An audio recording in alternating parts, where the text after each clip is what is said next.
Ana nos escreveu uma história e ela disse que isso aconteceu há mais ou menos uns 45 anos e aconteceu com a sobrinha dela. E ela pediu para relatar aqui no canal. E aqui nós vamos chamá-la de Marta, até porque a Ana pediu para que fosse assim, para que a sua sobrinha não fosse reconhecida.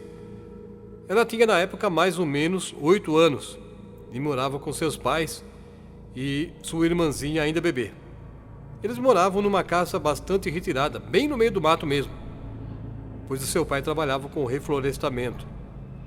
Essa casa era grande, antiga, casa de madeira, com muitas janelas e as portas eram repartidas no meio e tinha que juntar as duas partes para fechar. E elas eram muito pesadas, aquelas partes das portas. Para chegar nessa casa, tinha que atravessar um rio pulando sobre as pedras e às vezes por dentro da água, quando chovia muito e o rio enchia. E às vezes eles acabavam ficando ilhados lá no meio do mato, sem poder fazer a travessia. O vilarejo mais próximo ficava a uns 5 quilômetros. E para comprar alguma coisa, ou pegar um ônibus, que passava uma vez ao dia, para ir à cidade, tinha que caminhar bastante. E se tivesse compras, então eles tinham que trazer em sacos colocados nas costas ou no lombo de alguma mula. E para atravessar o rio, era bem complicado. Era muito difícil e não tinha vizinhos por perto. Na época, a irmã de Marta, a caçulinha, ainda era de colo, com poucos meses de vida, e ela estava bastante doente. Num certo dia, a mãe de Marta teve que ir à cidade para levar a neném até o médico, porque ela estava com muita febre e passando muito mal. Como era difícil a caminhada e atravessar o rio era muito complicado, com uma criança de colo e outra criança também, a mãe da Marta decidiu deixá-la na casa e levou a nenê bem rápido. Ela apressou bem os passos, porque ela pretendia pegar o ônibus de volta no final da tarde, antes do escurecer. E assim, a Marta ficou sozinha lá no meio daquele mato, cuidando da casa. Como a Marta sempre brincava sozinha, ela tinha o costume de falar sozinha também e conversava com ela mesma, cantarolava às vezes, fazendo as brincadeiras de criança. Ela contou que ficou ali sozinha, mas não ficou com medo não. Ela já estava acostumada a brincar pelo quintal. Até que algumas horas, lá pela tarde, já estava ela na área, na frente da porta da cozinha, e ela estava brincando ali. E lá da porta da cozinha, dava para ver a porta da sala e o quintal, lá do outro lado da casa. Foi naquele momento que ela olhou lá para o quintal e viu um menino. E ele tinha uma perna só e estava pulando. E pulava muito, que rodopiava e levantava pó do chão. Ele usava só um calção, tinha um pé descalço, sorria com seus dentes muito brancos, mas o seu sorriso era malvado, que dava medo. A Marta ficou com medo e parecia que ele estava zombando dela, por ela estar brincando sozinha e falando com ela mesma. Com muito medo, Marta saiu correndo, foi para o quarto e trancou a porta. E ela pensou em fechar as janelas, mas não tinha coragem de sair do quarto. Então, pela fresta da janela do seu quarto, ela ficou olhando e via aquele menino lá no quintal. Ele ainda estava lá, pulando, rodopiando, e o pó ainda levantava lá do terreiro.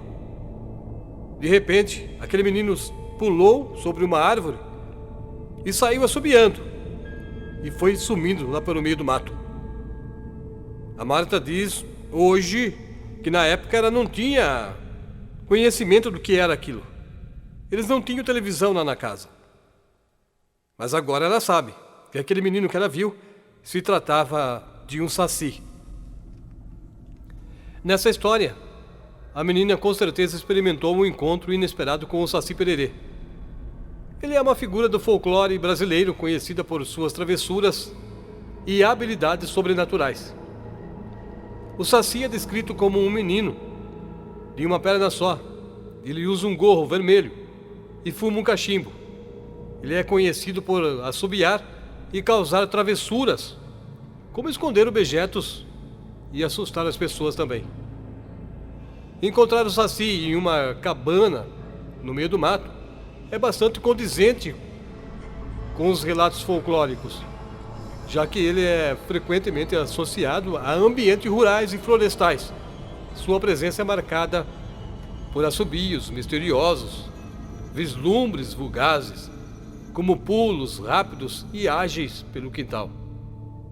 Esses encontros costumam ser descritos como experiências surreais e misteriosas, deixando aquele que os testemunham com uma mistura de medo, curiosidade e fascínio pelo mundo mágico do folclore brasileiro. É muito comum ouvirmos essas histórias sobre esse personagem do folclore nacional, o Saci Pererê. Quem teve antepassados, avós, tios, ou algum conhecido que morou em sítios, fazendas, sabe que naquele tempo não havia luz elétrica e para chegar até a cidade era muito difícil realmente. Precisava andar muito tempo por alguma estrada de terra.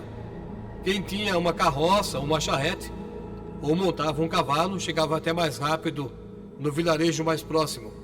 E naquele tempo, as pessoas se reuniam lá na casa da fazenda ou do sítio, ao redor de um fogão de lenha.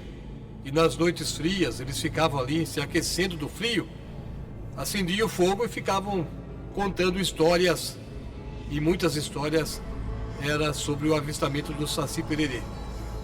Muitos casos aconteceram com pessoas que podem afirmar que realmente o Saci Pererê existe e que ele gosta de pregar peças às pessoas ou assustar outros desavisados que acabam chegando no sítio e não sabem ou até mesmo duvidam da sua existência. O Saci Pererê, quem já viu, sabe como ele é, sabe como que é as suas ações. E somente para quem mora no sítio, provavelmente até hoje, em algum lugar por esse imenso Brasil, esse personagem ainda continue aparecendo para esconder coisas das pessoas, fazendo-as ficarem desesperadas, procurando, sem saber onde foram guardadas.